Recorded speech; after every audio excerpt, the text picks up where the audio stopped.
In the day's other news, Congress put aside its divisions over impeachment to join in honoring the late Representative Elijah Cummings. The Baltimore Democrat died last week. Today, an honor guard brought his flag-covered coffin to Statuary Hall in the U.S. Capitol. Fellow lawmakers, friends, and family looked on as leaders from both parties remembered Cummings as a moral compass. Elijah was truly a master of the House. He respected its history, and in it, he helped shape America's future. I have called him our North Star, our guide to a better future for our children. He's defined by the character of his heart, the honesty of his dialogue, and the man that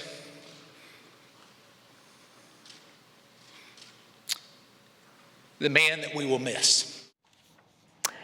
Cummings lay in state at the Capitol into early evening. His funeral is tomorrow in Baltimore. A new wildfire spread new fear in Northern California's wine country. Flames raced across 15 square miles in Sonoma County, pushed by winds gusting to 70 miles an hour. Some 2,000 people were ordered to evacuate. Meanwhile, Pacific Gas and Electric imposed new power blackouts to prevent downed lines from igniting fires. Governor Gavin Newsom condemned the outages. It is infuriating beyond words to live in a state as innovative and extraordinarily entrepreneurial and capable as the state of California, to be living in an environment where we are seeing this kind of disruption and these kinds of blackouts. It's about corporate greed meeting climate change. It's about decades of mismanagement. PG&E filed for bankruptcy in January, facing billions of dollars in damages from the fires of recent years. In northeastern Syria, both the Syrian government and Kurdish-led forces accused Turkish troops of ceasefire violations. But Ankara made no apologies. Instead, Turkey's President Recep Tayyip Erdogan warned Kurdish fighters to leave a border zone or else. Now our soldiers and the Syrian National Army are patrolling the area of the operation inch by inch. If any of these terrorists come across us there, it is our natural right to crush them. Under a Turkish-Russian plan, the Kurds must withdraw nearly 20 miles from the Turkish border. The president of Lebanon today urged protesters to accept a promise of economic reforms and end days of mass demonstrations. Crowds in Beirut listened to the appeal on speakers and rejected it. Protesters closed roads and lit fires for an 8th day in an ongoing revolt over economic collapse and official corruption. Chile's government has offered new concessions after a week of unrest there that has left 18 dead. President Sebastián Piñera announced today that he will freeze a hike in electricity rates. But protesters in Santiago were back on the streets anyway, angered over living costs and inequality.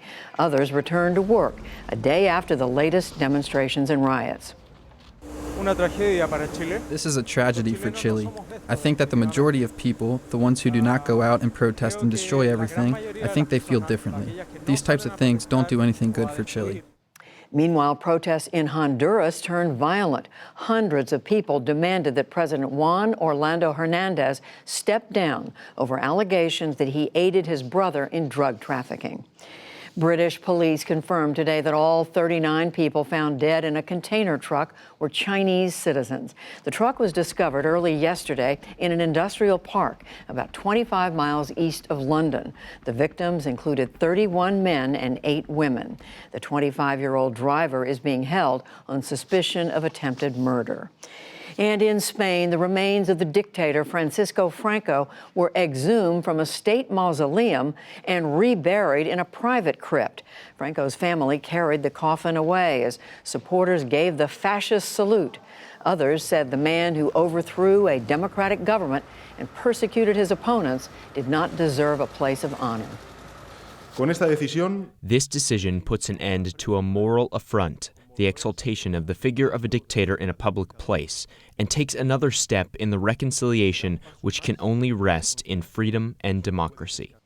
General Franco took power after the Spanish Civil War in the 1930s that killed 500,000 people. He ruled until his death in 1975.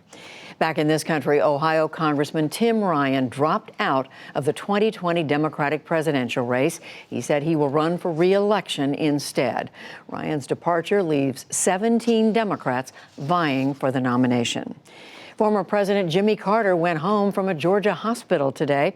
He fell Monday night and fractured his pelvis. It was his third fall and injury since last spring.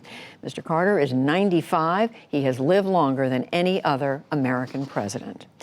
The U.S. Census Bureau is now out with new projections of dramatic change. They show a population of 400 million by the year 2058, up from the current 326 million.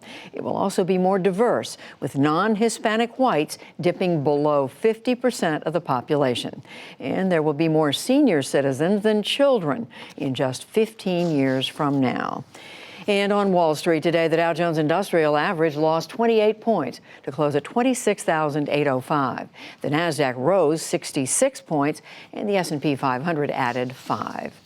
And the Houston Astros have fired an executive who shouted abusive language at female reporters. Sports Illustrated had reported that Brandon Taubman used profanity, yelling about a player who was once suspended over domestic violence. The firing came as Houston trails the Washington Nationals in the World Series, 2-0. Still to come on the NewsHour, captive in Turkey, Pastor Andrew Brunson on his 2 years imprisoned on false charges. Cambodia cracks down on the growing orphanage industry. Plus, privacy versus precision, how data is driving creative breakthroughs and novel legal challenges. This is the PBS NewsHour from WETA Studios in Washington and in the West from the Walter Cronkite School of Journalism at Arizona State University.